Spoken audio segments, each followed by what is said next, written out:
So Dawn Wells, who was well known as Mary Ann Summers from the classic 1960 show Gilligan's Island, that originally aired for 3 seasons on CBS, passed away on December 30th, just 2 days before the new year.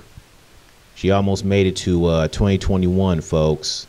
She almost saw 2021, but she did not. She died in Los Angeles due to complications from COVID-19 at the age of 82.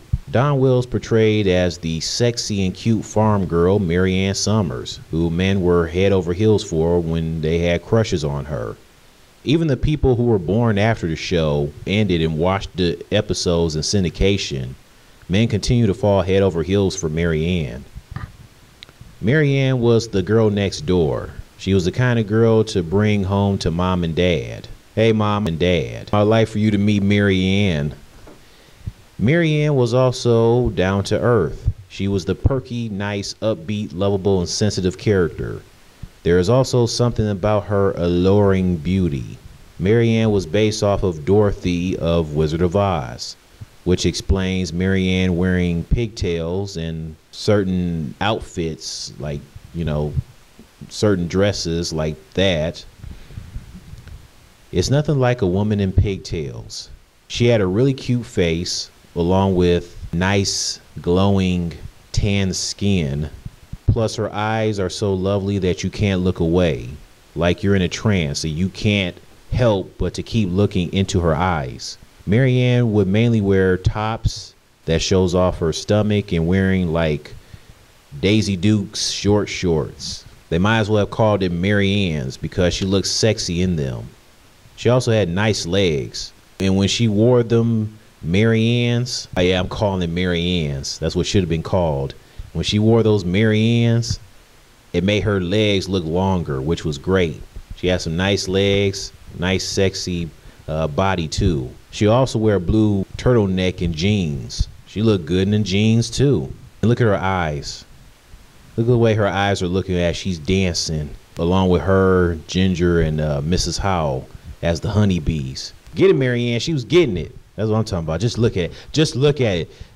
Can't keep your eyes off of them eyes. Dawn Wells said that she wore skimpy shorts on Gilligan's Island to make herself look more elongated next to her taller castmates. She said that she dipped the size and brought the size of the shorts up so her legs would look longer. I love how her legs look longer in those Mary Ann's. I also read that CBS had cancers when Gilligan's Island premiered in 1964. The network made sure that Ginger was not showing too much cleavage, and that Mary Ann was not showing too much belly button. Here are some pics of Mary Ann with her belly button showing, but you can see that her entire navel is not shown. And I'm like, man, F the cancers, man. F CBS back then gonna have some cancers. It's just a belly button, okay? Mary Ann had a cute looking belly button. It's just a belly button. Let her show her damn belly button. Tina Louise, who was Ginger, she figured that if she show off some cleavage, it will help her get plenty of screen time. So she would show off her cleavage. She thinks she was slick, like she would get away with it. Oh, that's funny. Oh, that's funny. Mary Ann could also cook, especially known for her famous coconut cream pies.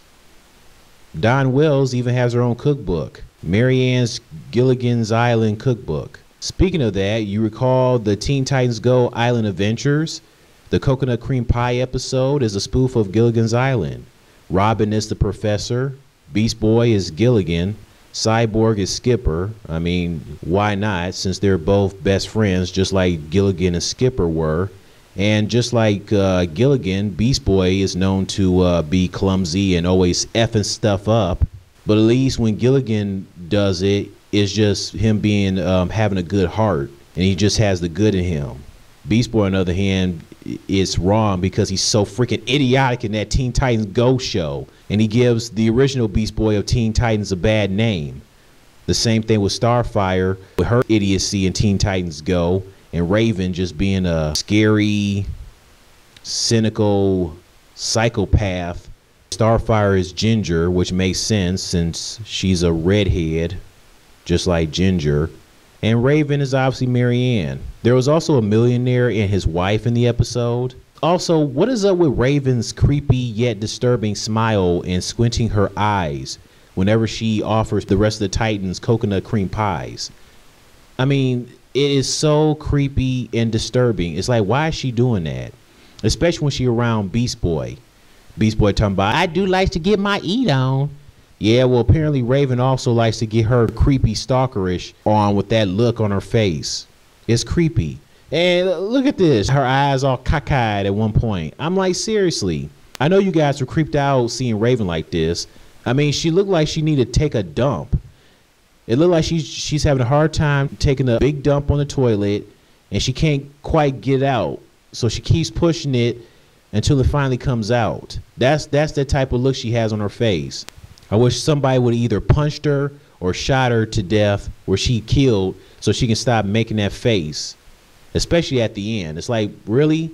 It would have been a perfect time to do that, to knock her out or shoot her to death. And I just loved Cyborg as Skipper, you know, just hitting Beast Boy with his Skipper hat and the way he said, Beast Boy,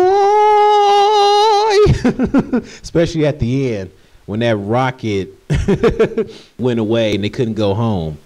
But luckily that rocket exploded, and if they were on that rocket they would have died. Too bad that's what happened to the millionaire and his wife. And you know how Skipper would call Gilligan his little buddy? Well, instead of Cyborg calling Beast Boy his little buddy, he called him his little homie. Where's those lunches, little homie? And then Beast Boy's idiotic butt, Cyborg tells him to go get some lunch. The dude sees the launch button and he's thinking that it means lunch. No, dude, it's launch. There's no A in lunch. What is wrong with you, you dumbass? But despite all that, he saved their lives. Talking about, that's how I do. And then it plays some random music and it shows Beast Boy and it says, that's how he do. It has that dun dun dun dun dun. That's how he do. And then Beast Boy winks. Yeah, yeah. I mean, that was a funny spoof nonetheless. Heck, Roseanne even had a Gilligan's Island spoof. The Gilligan's Island's characters as the Roseanne characters. They had Tina Louise as Roseanne. And I was tripping when they had Bob Denver, for crying out loud, as Jackie. What the heck? And then Russell Johnson was Mark, Becky's husband. And then they had Don Wells as Darlene. Unfortunately, Alan Hale Jr., who was Skipper, he wasn't alive anymore. If he was alive at that time, I'm sure he would have been a great Dan. There is even a song about Marianne. There is a band named Squirt Gun. They're a 90s band.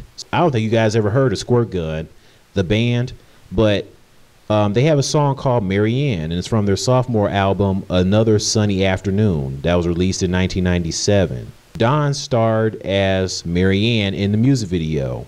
The song describes the infatuation with Marianne and sings praises to the character, specifically choosing her over Ginger. In the second verse, it says, Ginger's hot, but not too bright. If I had you, I'd be all right. There is Dawn with a drink in her hand, waving at the cartoon character with blonde hair, the same cartoon character on the cover of their sophomore album. She ends up leaving with the character at the end of the video. And Dawn Wells looks great in this video. She looks great for her age. I mean, as she's gotten older, she looked good. So she was born October 18th, 1938. Squirt Gun's sophomore album came out in 1997. So I'm guessing this music video came out in 1997. So she had to have been about almost 60 years old. And she was still looking great. Now, then there's the whole Marianne versus Ginger. Now, Marianne and Ginger were the hotties of the show, but men would choose Marianne over Ginger. It probably had to do with her Girls Next Door appearance. Don Wells also mentioned about this, and she said that she felt like men would choose Marianne over Ginger because she was loyal.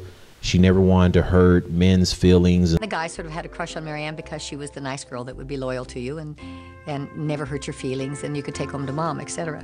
That's kind of, I think, the influence Marianne had on a lot of guys. I had a young gentleman I was working with that I'd done a cable show or something, and we were shooting on location, and everybody in the crew kept telling me that he had such a crush on me. Great, big, good-looking kid, about 2'10", about 6'4", and he was real shy, would hardly talk to me. And the very last day of the shoot, he picked me up, put his arms around me, just kind of engulfed me and whispered in my ear and said, "I just want you to know, you got me through puberty in the nicest of ways." Whatever that means. As with most celebrities, Dawn Wells' enormous popularity was not without its dark side. I've had some very uncomfortable experiences that way with stalkers and night managers and security guards and fans that come to the backstage. And you don't like to talk about it too much. It gives people ideas.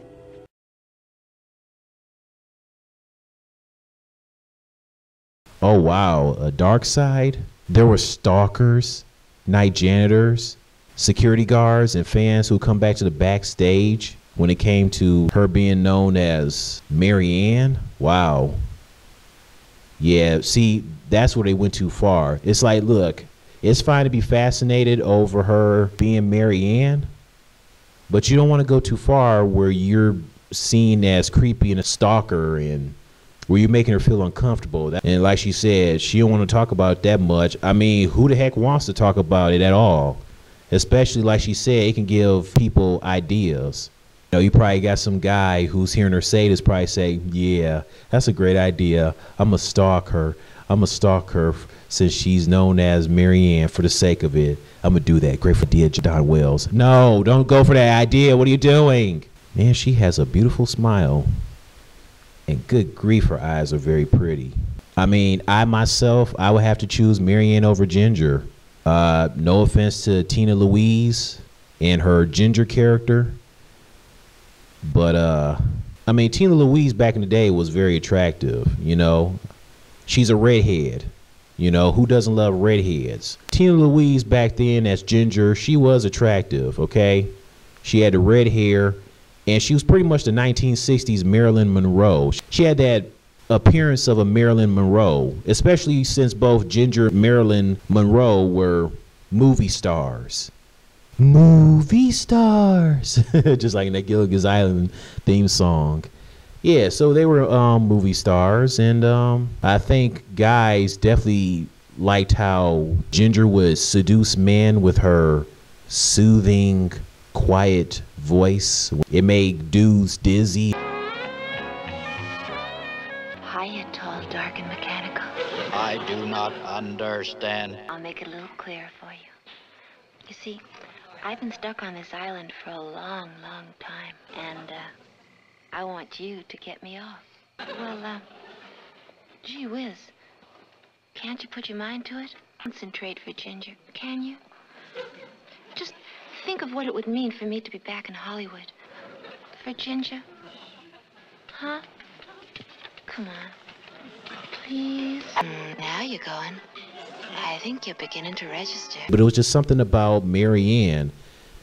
That beauty, that cuteness, that her tops showing off her belly, and the Mariannes and the long legs, the tan skin, the niceness. The Girls Next Door, man, personality. It's just, you couldn't help but to choose Marianne over Ginger. You guys out there, or even straight women who would admit that they low-key thought Marianne and Ginger were sexy or whatever. But who would you choose, Marianne or Ginger? Not to mention, Ginger has some nice belly dancer type moves, especially in that grass skirt.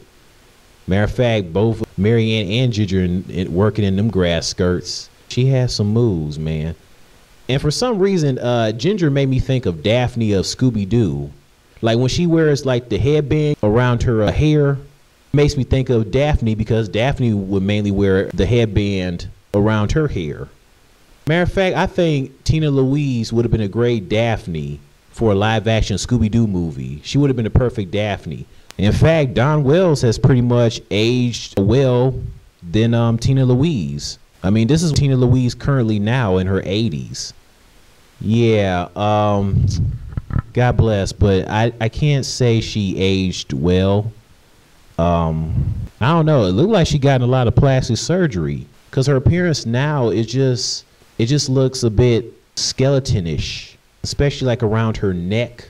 It's like, what happened? When I first saw the picture of what Tina Louise looks like now, I was like, no, that she don't look like that. Really? I thought that was photoshopped.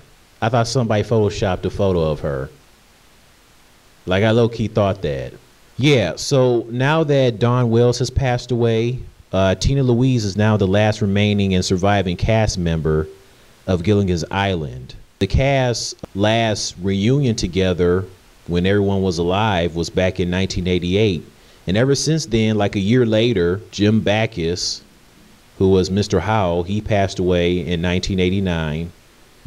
And then the next year, Alan Hale Jr., who was Skipper, he passed away at 68 on January 2nd of 1990. Natalie Schaffer, who was Mrs. Howell, she passed away on April 10th, 1991. And it's like they died in three, you know, back to back to back. I mean, it made me think of when it came to the Golden Girls, how first Estelle Getty passed in 2008, then in 2009 it was B. Arthur, and in 2010 it was Rue McCallaghan. I'm like, what the heck is up with that? They dying back to back to back. What the heck? So it makes you think of that. And then Bob Denver, who was Gilligan, he passed away in 2005. The creator of Gilligan's Island, Sherwood Schwartz, he passed away in 2011. And now Dawn Wells has passed away. Tina Louise, she paid her respect. She said, I always remember Dawn's kindness to me. We shared in creating a cultural landmark that has continued to bring comfort and smiles to people during this difficult time. I hope that people remember her the way that I do, always with a smile on her face. Barbara Eaton, Jeannie from I Dream of Jeannie. I'm guessing her and Dawn Wells were good friends. She said, oh, Dawn, it is never easy to hear that a happy, charming friend has passed. You were always great fun and loved to laugh. Decades of laughter and good times together will remain with me always. Off the island, but forever in our hearts. John Cryer, he also said he met Dawn Wells for the first time when she was on set of 2.5 Men. Jason Alexander paid his respects. Barbara Eaton, when she was 78 years old, she was able to still wear that Jeannie outfit that she wore when she was on I Dream of Jeannie, which I thought was pretty dope. I'm thinking the same thing. I wonder if Dawn Wells, you know, after Gilligan's Island was over with, even like in her 60s and 70s, was she's capable of still wearing her Marianne outfits. Now, I've seen some pictures like she wore pigtails when she was older, like Marianne, there was that, but she said that she was able to keep some of her wardrobe, but she was not able to fit into them for years. So she's obviously talking about as she's gotten older. So she said she can't wear them now. Her shorts are too tight now. Oh, man, that sucks. Oh, man. But she seemed like a nice woman. I also read that when Natalie Schaffer, before she passed away, when she was battling cancer, Dawn Wells would take good care of her. But apparently she loved her fans, and I'm sure she loved being associated with people like at Comic-Con or whatever. And then in this one interview that she did for Archive of American Television, Dawn Wells, she was married, but she got divorced. Her and her husband, Larry, they never had children. She mentioned about how her biggest regret was not having children. I don't know. I feel like the woman felt like she was probably lonely. She mentioned about her mother and her having the same birthdays, and she was talking about what their tombstones would look like and say, and who would visit her since she was the only child. And she said maybe somebody would visit her, maybe like a fan or whatever. Also heard that like back in 2018, there was a GoFundMe page that was set up to help her. I guess she was like coping with financial trouble from medical care after a fall. Oh, and also rapper Redman, He even mentioned the characters of Gilligan's Island in his Yes, Yes, Yes, Y'all song from his third album, Muddy Waters. If you haven't heard the song, go check it out. Y-E-S-H. That's how you spell yes, yes, yes, y'all. Man, Redman killed it. That's a great song. Love to get in, keep the 17 spinning, pull out for my jaw linen, commence to splitting, brains and body parts that motion couldn't picture, cause when I'm shitting niggas hit more decks than a skipper. Mr. and Mrs. Howe, Marianne and Ginger, Gilligan, you need the professor to take the rigor. What Redman know about Gilligan's Island? Shout out to Redman for mentioning the characters of Gilligan's Island. That was dope. Yeah, that's all I have to say. Rest in peace to Dawn Wells. God bless you. Thank you for entertaining the people as your character Marianne on Gilligan's Island. Marianne will continue to live on, and men will still fall head over heels for you and your character Marianne. Rest in peace.